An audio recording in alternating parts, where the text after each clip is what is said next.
Hello, Namaste, Adab. Welcome to another round of KSP View. Yes, as you rightly guessed, ఇవాళ చూసిన movie పేరు toxic. Yes toxic.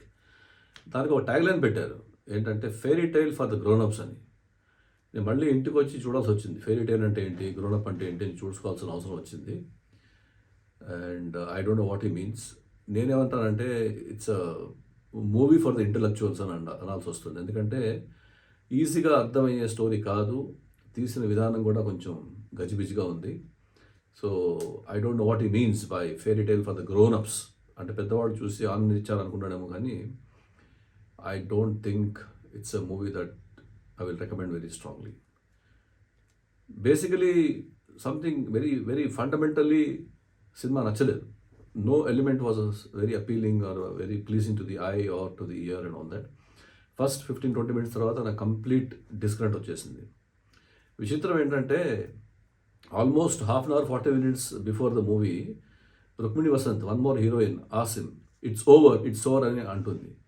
ఈ says it's over only when I say it's over అని. So it seems like Yash wanted to extend the movie for another half an hour. Honestly speaking ఈ సినిమా will not command more than 2 hours or 2 hours 10 minutes. సో మా friend చెప్పినట్టు ఈజీగా 1 hour you can just edit off. అంత లెందిగా ఉంది. And let me tell you, ఏ ఫ్రేమ్ తీసుకున్నా కూడా మీరు one of the 3 things are always there. Either he is drinking or he smoking or there are guns. ఈ 3 లేకుండా ఒక్క ఫ్రేమ్ కూడా లేదండి, including you know when they are talking about love and stuff like that. And lot of one liners ఉంది. ఇంకో friend చెప్పినట్టు ఆ one liners అంతా నాకు తెలిసి ట్రాన్స్లేట్ చేయాలనుకుని చాట్ జీపీటీ నుంచి తీసుకున్నట్టుంది. అండ్ నాకు మన బాబాయ్ త్రివిక్రమ్ గారి మీద గర్వం ఇంకా పెరిగింది. గర్వం అండ్ గౌరవం రెండు పెరిగింది. One liners are all absolutely unimpressive.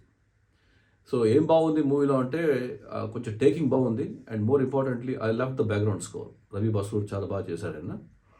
Otherwise Geethu Mohan Das movie అంటే ఒక I'm not commenting anything here negative, but ఒక లేడీ డైరెక్టర్ సెన్సిబిలిటీస్ ఎలా ఉంటాయా అని క్వశ్చన్ వేసుకున్నప్పుడు డెఫినెట్గా ఉండడానికి ఛాన్స్ లేదు. It's all about Yash film అనుకుంటాను. I think Yash must have got involved in every bit of the story, every bit of the taking. And ఇంకోటి విచిత్రం ఏంటంటే ఎక్కడ చూసినా కూడా మీరు మోర్ దెన్ 25-30% ఇంగ్లీష్లో మాట్లాడేస్తారు. అంటే మనం మామూలుగా ఒక పదం 2 పదాలు వాడతాం కదా, అలా కాదు. ఇంగ్లీష్ మూవీలో డైలాగ్స్ కూడా వన్ లైనర్స్ కూడా ఇంగ్లీష్లో వచ్చేస్తూ ఉంటుంది. సో ఏ రకంగా చూసినా కూడా ఒక డిస్కనెక్ట్, ఒక బోర్డము, ఒక 100 సార్లు ఫోన్ వైపు చూడడము ఎప్పుడు అయిపోతుందా అని, only for the respect of the movie మొత్తం సినిమా చూడాల్సి వచ్చింది. Otherwise it's very disappointing. మీరు సినిమాకి వెళ్ళాలి అని కుతూహలం కలిగించాలంటే ఒక విషయం చెప్తాను. It's an amalgamation of 3 movies on father and son. ఒకటి నేను ఒక్కడే ఎలిమెంట్స్ కొన్ని ఉన్నాయి. యానిమల్ 2 తీయక్కర్లేదు, సందీప్ వంగారెడ్డి. యానిమల్ 2 కూడా వచ్చేసింది దీంట్లో. అండ్ నాన్నకు ప్రేమతో. ఈ 3 సినిమాల ఎలిమెంట్స్ కలిపినా కూడా ఎలా ఉందంటే పులిహోర కలిపినట్టుంది. అస్సలు బాగాలేదు. అండ్ యష్ యాక్టింగ్ బాగుందా అంటే యా, హీస్ స్వాగ్ ఉంది, స్టైల్ ఉంది, అది ఉంది. But has it added to the value of the film? No, it has not added. Nayanthara presence కొంచెం బాగుంది. నేను ఎక్కడో విన్నాను యష్ చెప్పినట్టు ప్రీ రిలీజ్ ఫంక్షన్లో ఎక్కడో ఏమన్నానంటే కయారా అద్వానీది బిఫోర్ టాక్సిక్ ఆఫ్టర్ టాక్సిక్ అన్నారు. I don't agree to that. So ఆమె క్యారెక్టరైజేషన్ కూడా అంత అర్థమయ్యేలా లేదు. ఓవరాల్ సినిమా has not given a very pleasant experience at all. There is no entertainment, there is no engrossing elements, there is nothing that will arrest you. So ఇంకెందుకు చూడాలి అని అనిపించింది. But because we went on the first day for the respect, we saw the film and all of us came disappointed. And వెనకాల నుంచి కొంతమంది బాగా అరిచి కేకలు చేశారు. నాకు అర్థం కాదు, బయటకు వచ్చి నవ్వుకుంటూ వెళ్ళారు కొంతమంది. సో నాకు అనిపించిన 2 రకాలు ఉంటాయి. ఒకటేమో బాగా నచ్చి ఆనందపడితే అలా స్మైల్ ఇచ్చుకుంటూ నవ్వుకుంటూ వెళ్తారు. రెండోది ఏంటంటే అబ్బా దీని నుంచి బయటపడ్డారా నాన్న, పెద్ద రిలీఫ్, హెడ్ఏక్ వచ్చిందన్న వాళ్ళు కూడా ఉంటారు కదా. సో నాకు అనిపించింది most of them belong to the second category.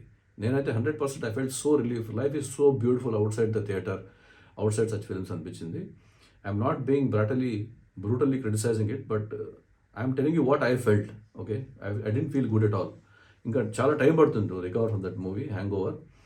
So obviously after saying all this, do I recommend you to watch the film? No, I don't recommend. Unless you already booked it and you want to see some actions and fights of a different kind. ఏదో try చేశాడు ఆయన. ఇంకోటి ఏంటంటే నాకు particular problem ఎక్కడ వస్తుందంటే when people are making a movie in non linear fashion కొంచెం clarity ఎక్కువ ఉండాలండి. దీంట్లో కన్ఫ్యూజన్ అయింది. I had to ask my friends what is the story అది. Can you believe it? So నాకు బయటకు వచ్చినప్పుడు ఒకే ఒక ఐడియా తట్టింది ఏంటంటే ఒక కాంటెస్ట్ పెట్టొచ్చు. యష్ ఎవరు కథ బాగా చెప్తారు, ఎవరు అక్యురేట్గా చెప్తారు, టాక్సిక్ అని ఎవరు చెప్తారో వాళ్ళకి ఒక పెద్ద కార్ కూడా ఇచ్చేయచ్చు. So what I'm saying is even the story కూడా అర్థమైనా లేదు, స్టోరీ సరిగ్గా లేనప్పుడు, స్క్రీన్ ప్లే లేనప్పుడు, డైలాగ్స్ చాలా విచిత్రంగా ఉన్నప్పుడు, ఓకే, ఎంటర్టైన్మెంట్ లేనప్పుడు ఎందుకు చూడాలి అని అనిపించింది.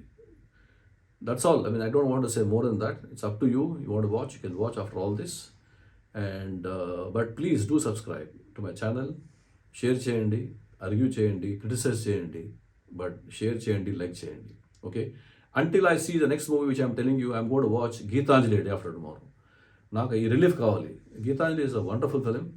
ఆ గీతాంజలి అన్నీ తెలుసు కదా, ఇంకేం రివ్యూ చేస్తారంటే again I will tell you my opinion about how it feels after 35 years of the movie release. Until then, take care, be good, enjoy your life, be peaceful. KSP signing off.